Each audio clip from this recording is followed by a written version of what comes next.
Marsina. Ia aktivis buruh berlidah tajam dan organisator terpelajar. Marsina melawan saat kekerasan aparat negara menjalar lebih cepat daripada wabah flu. Buruh perempuan yang rajin mengkliping berita koran itu, nyala kritisnya dipetangkan rezim otoriter. Ia dibunuh di usia yang masih teramat muda, yakni 24 tahun. Pembunuhannya membawa kesuraman semakin akrab, seolah-olah negara tak perlu melindungi hak hidup warganya, tetapi justru berwenang merecoki hajat hidup mereka.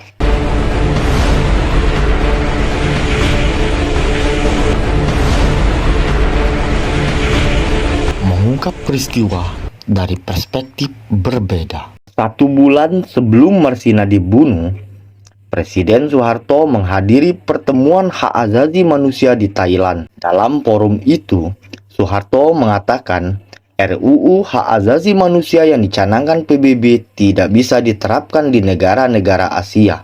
Jenderal Tangan Besi itu menjelaskan, di Asia warga tak bisa bebas mengkritik pemimpinnya. Beda dengan budaya Barat. Soeharto juga menekankan bahwa warga negara wajib menunjukkan rasa hormat pada pemimpin mereka, sebagaimana anggota keluarga pada kepala keluarga.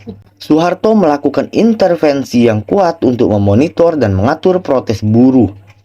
Dia memiliki perangkat surat keputusan Bakor-Stanas nomor 02-Satnas-12 Romawi-1990 dan keputusan Menteri Tenaga Kerja nomor 342-Men-1986. Jika ada perselisihan antara buruh dan pengusaha, maka yang berhak memediasi adalah militer. Tak heran para pekerja yang kritis dan mencolok harus kuat menghadapi intimidasi dan penangkapan. Marsina adalah buruh PT Catur Putra Surya atau CPS, pabrik arloji di Siring, Porong, Jawa Timur. Buruh PT CPS digaji 1.700 per bulan. Padahal berdasarkan keputusan Menteri Nomor 50 1992, diatur bahwa UMR Jawa Timur ialah Rp2.250. Pemprov Surabaya meneruskan aturan ini dalam bentuk surat edaran Gubernur KDH tingkat 1 Jawa Timur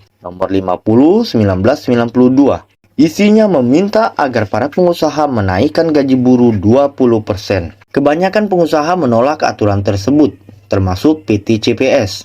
Bianto, rekan Marsina, menuturkan manajemen PT CPS hanya mau mengakomodasi kenaikan upah dalam tunjangan, bukan upah pokok. Permasalahannya, jika buruh tak masuk kerja karena alasan sakit atau melahirkan, tunjangannya akan dipotong. Negosiasi antara buruh dengan perusahaan mengalami kebuntuan. Karena itu, buruh PT CPS menggelar mogok kerja pada 3 Mei 1993. Ada 150 dari 200 buruh perusahaan itu yang mogok kerja. Seperti yang diungkap dalam laporan investigasi Yayasan Lembaga Bantuan Hukum Indonesia atau YLBHI bertajuk Kekerasan Penyidikan dalam Kasus Marsina tahun 1995.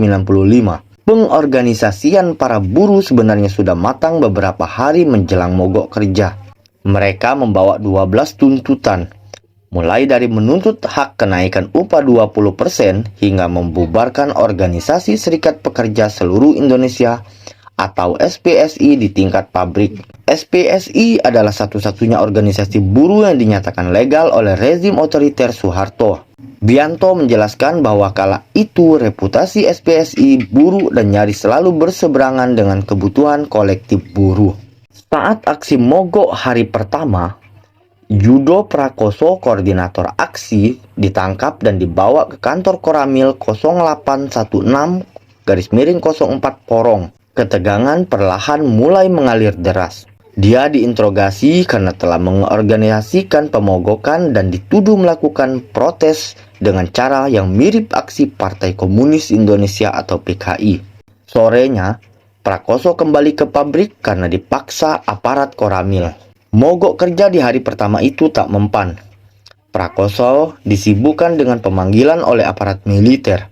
Akhirnya Marsina yang memegang kendali memimpin protes para buruh. Keesokan harinya, pada 4 Mei 1993, aksi mogok kerja kembali digelar. Pihak manajemen PT CPS bernegosiasi dengan 15 orang perwakilan buruh. Dalam perundingan hadir pula petugas dari Dinas Tenaga Kerja, petugas Kecamatan Siring, serta perwakilan polisi dan Koramil. Pelibatan aparat negara dalam perundingan itu menimbulkan kecanggungan. Meski begitu, semua tuntutan akhirnya dikabulkan kecuali membubarkan SPSI di tingkat pabrik. Pimpinan perusahaan menganggap hal itu menjadi kewenangan internal SPSI.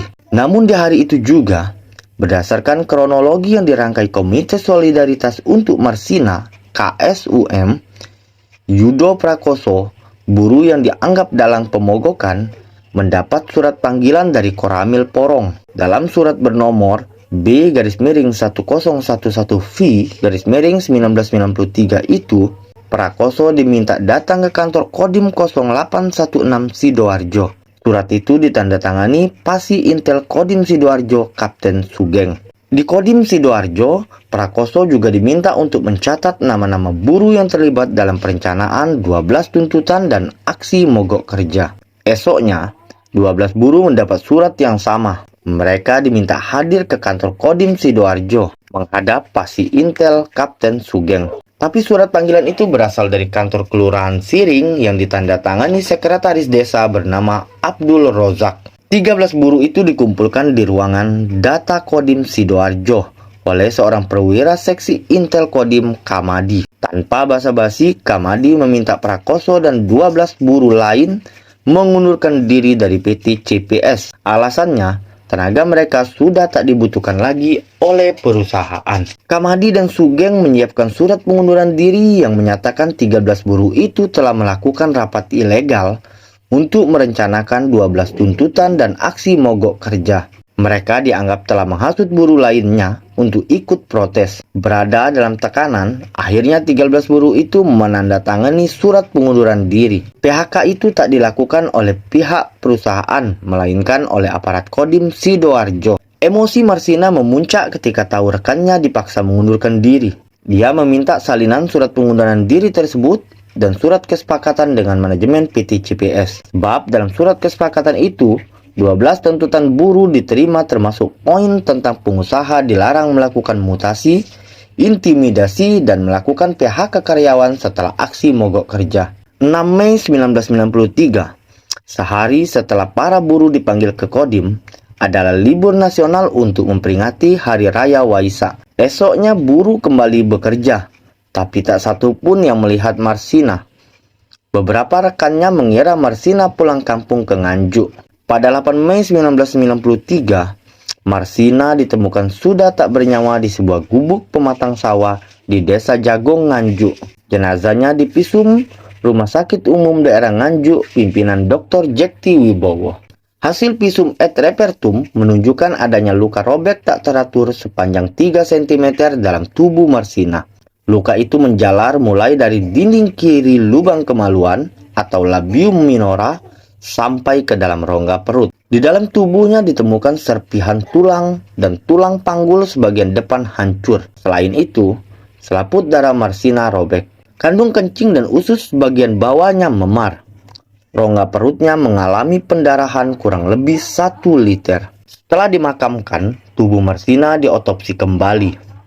Visum kemudian dilakukan tim dokter dari RSUD Dr. Sutomo Surabaya. Menurut hasil visum, tulang panggul bagian depan hancur, tulang kemaluan kiri patah berkeping-keping, tulang kemaluan kanan patah, tulang usus kanan patah sampai terpisah, tulang selangkangan kanan patah seluruhnya, labia minora kiri robek, dan ada serpihan tulang. Ada luka di bagian dalam alat kelamin sepanjang 3 cm.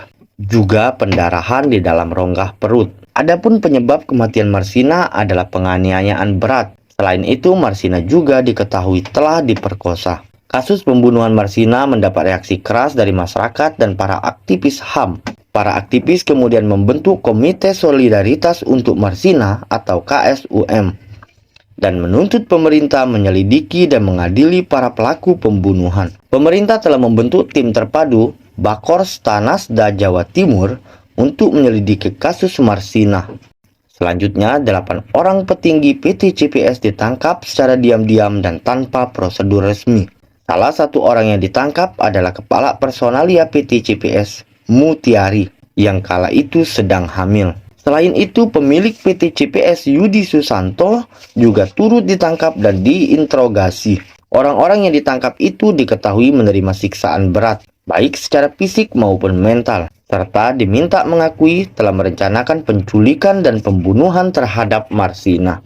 Selama proses penyelidikan dan penyidikan, tim terpadu telah menangkap serta memeriksa 10 orang yang diduga terlibat dalam pembunuhan Marsina. Dari hasil penyelidikan itu, disebutkan bahwa Suprapto, seorang pekerja di bagian kontrol PT CPS, menjemput Marsina dengan sepeda motornya di dekat rumah kos aktivis buruh itu. Marsina kemudian disebut dibawa ke rumah Yudi Susanto di Jalan Puspita, Surabaya. Setelah 3 hari disekap, Marsina disebut dibunuh oleh Suswono, seorang satpam PT CPS. Pemilik PT CPS Yudi Susanto kemudian dijatuhi vonis 17 tahun penjara.